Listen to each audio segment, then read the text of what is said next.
The children at this school in rural Maryland have limited access to books, so they receive a monthly visit from this bookmobile filled with hundreds of titles not otherwise available.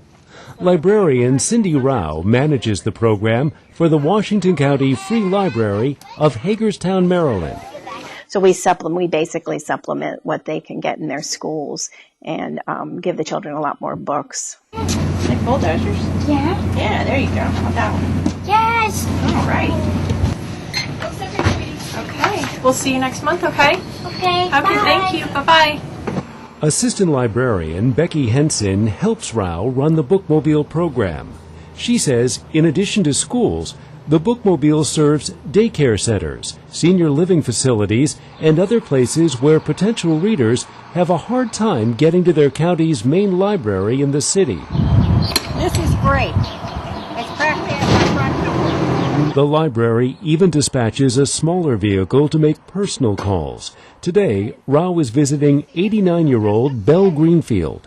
Well, I'm going to dinner and then to play cards. Oh. I got a busy day. I like mysteries, I like romance, and I like some with some religion in them. But they just bring me a variety, and I'm able to read all of them. In fact, that is a claim the people of this county have been able to make since before Belle was born.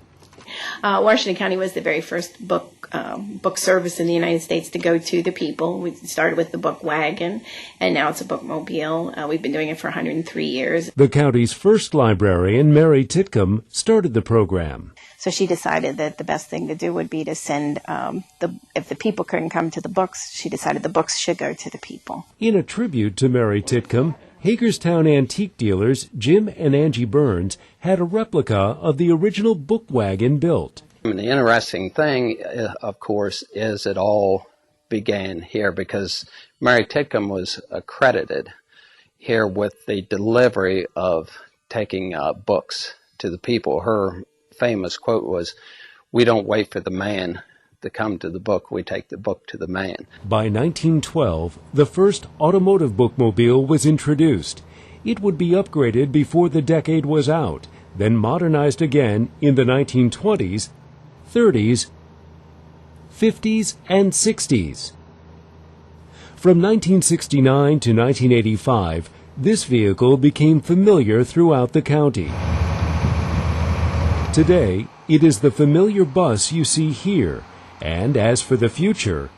And there is a commitment from even all of our present-day politicians and everyone who's connected to the library to continue this service as long as we possibly can, because we think it's very important that all citizens have access to books.